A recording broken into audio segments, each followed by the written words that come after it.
Hello student, now we are going to learn about the full wave rectifier. There are two types of full wave rectifier. One is center tap full wave rectifier and another is bridge wave rectifier.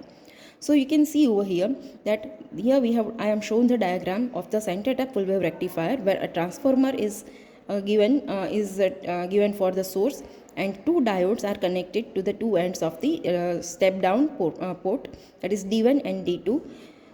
From the center tap terminal, we are going to give the load resistance between D1 and center tap. So how does this work? During the positive half cycle, diode D1 is in forward bias and diode D2 is in reverse bias. During positive half cycle, you can say this terminal will be positive, this terminal will be negative. And so this diode D1 will come in the positive and diode D2 will be negative. So during the positive half cycle, diode D1 is in forward bias and diode D2 is in reverse bias. So direction of the current is from A, diode D1 will act as a closed switch. So the current will pass through it. It will go through the D to the RL to the E and to the C and C to again A. So all the voltage drop will drop across the RL. No drop will be there across this diode because this diode is closed switch. Ideally, you can consider this value to be 0, but practically you can assume that forward voltage drop over here because due to the forward resistance of this diode.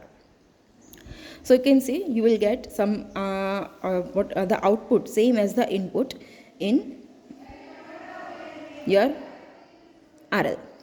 During the negative half cycle, diode D1 is in reverse bias, D2 is in forward bias. So the current direction is, so in this case now diode, this B terminal will be positive and this terminal will be negative. And so this diode D2 will be in forward bias, diode D1 will be in reverse bias. So the current will flow through B to the D2 to the D, D to RL, RL to E, E to C and C to again B. So this is how your current will flow. Mind well, in the earlier case also your current was going from D to E, and this negative half cycle again your current is going from D to E, and that's why you can say the polarity of the voltage in both the cases will be same. So you can also say that this positive half cycle will turn into this negative half cycle will turn into the positive half cycle in the output, because the polarity of voltage will be same in both the cases. It will not be negative, it will be positive. So here we can see this is your input voltage, which is 0 to pi up to 2 pi, and from 0 to pi you are getting the output voltage due to the diode D1, and from pi to 2 pi you are getting the output voltage due to the diode D2, right? So this is, you can say, one cycle completes over here, one cycle completes over here, one cycle completes over here. So now your output is only from 0 to pi instead of the case in 0 to 2 pi in the case of half wave rectifier. In case of bridge wave rectifier, this is the diagram for the bridge wave rectifier, where four diodes are connected in the form of bridge: diode D1, D2, D3 and D4. Opposite the two ends of the bridge is provided with the supply, and other two terminals of the bridge is provided with the load resistance. During the positive half cycle, diode D1, this D1 and D3 will be in forward bias, while diode D2 and D4 will be in reverse bias. So during the positive half cycle, your current will flow from A to D1 to R2 to D, D to D3 and D3 to C and C to A again, right? So the direction of current is from, we can say, from upper end of this B to D, right? So we can say that no drop will occur across diode D1 and D3 because they are in forward bias, and it will act as a closed switch, and the all voltage will drop across the load resistance RL. During the negative half cycle, this terminal will be positive and this terminal will be negative. So in this case, what will happen, that your diode D2 is in forward bias, as well as diode D4 will be in forward bias, while diode D1 and D3 will be in reverse bias. So diode D2 and D4 will act as a short switch, and while diode D1 and D3 will act as an open switch. So no current will flow through the diode D1 and D3. So the current will flow as like C to D, D to B, B to RL, RL to D, D and D, D to D2, D2 to A and A to C. And this will be the closed loop. Here you can see this is your input voltage, positive and negative. Positive from 0 to pi, during the negative that is pi to 2 pi.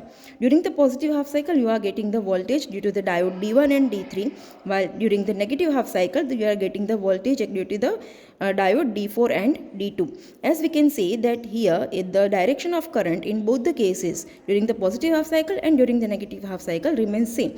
What does it mean? It means that the voltage polarity will be same in the both cases. So during the positive half cycle you are getting this the replica of your input, but during the negative half cycle again you are getting the same positive half cycle because the polarity will remain same due to the value of current. The direction of current is same in both the cases. Now let's see the mathematical analysis. So now let the input to the rectifier circuit is V is equals to Vm sin theta, where Vm is the maximum value of voltage, Im is equals to Vm by RL, where Im is the maximum value of current. Average voltage, you can say VDC is equals to V average is equals to 1 upon 2 pi. Now see, we have taken this constant as 1 upon 2 pi because now our cycle is only from 0 to pi. From pi to 2 pi it is again repeating, and that's why the cycle will be from 1 upon 1 to pi only, 0 to pi only. So V average or VDC is given by 1 upon 2 pi integration from 0 to pi V d theta. So 1 upon 2 pi 0 to 2 pi Vm sin theta d theta is equals to Vm by pi. The integration of sin theta is given by minus cos theta. The limit are given by pi to 0. This value will occur to 1 plus 1, and your VDC output voltage will be 2 Vm upon pi. The value of IDC will be twice Im upon pi.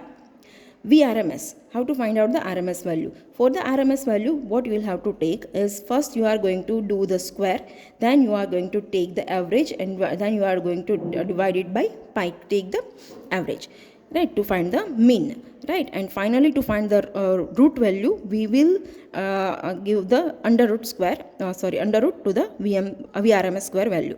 So this will result in 1 upon 2 pi integration 0 to pi V square d theta is equals to 1 upon 2 pi 0 to pi Vm square sin square theta d theta is equals to Vm square upon pi. This value is 0 to pi 1 minus cos 2 theta divided by 2 d theta. Vm square upon pi, the integration of 1 is theta, so theta by 2 cos 2 theta, integration of cos 2 theta is sin 2 theta divided by 2. So this will result in sin 2 theta divided by 4. The limit is given by from pi to 0. Vm square upon pi by 2 by putting the limits, sin 2 pi upon 4. This sin 2 pi will result in 0, and that's why Vm square upon pi into pi by 2. So the value of Vrms square is given by Vm square divided by 2. So the value of root, that is Vrms, is equals to Vm by root 2. Similarly, Irms is going to get by Im by root 2. So in terms of Vm, you can also say that Irms is equals to Vm by root 2 divided by RL. Form factor.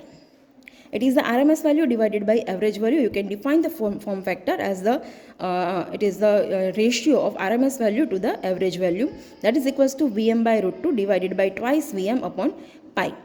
This will result in the form factor value. This will cancel out Vm, and it will result only some constant value, and this constant value will result in 1.11. Peak factor. Peak factor is also given by Kp. This value is also given by Kf. So peak factor is given by peak value divided by RMS value. This value is Vm, and the RMS value we are getting is Vm by root 2. This will result in only on root 2, and your peak factor will result in 1.71. Output frequency. Your output frequency is 2 times your input frequency, because during when your full half cycle in your input goes, you are getting 2 cycles of output, right? So that means this is your F in, this is your F out. So you can say your F out is 2 times F in. Rectification efficiency eta, it is DC power delivered to divided by AC input from the source. So eta is given by PDC divided by PAC is equals to IDC square RL divided by IRMS square into RL. That will result in 4 into Im square divided by pi square into Im square by 2. This will result in 8 upon pi square, and this will be the constant. So the value of efficiency is 81.2%.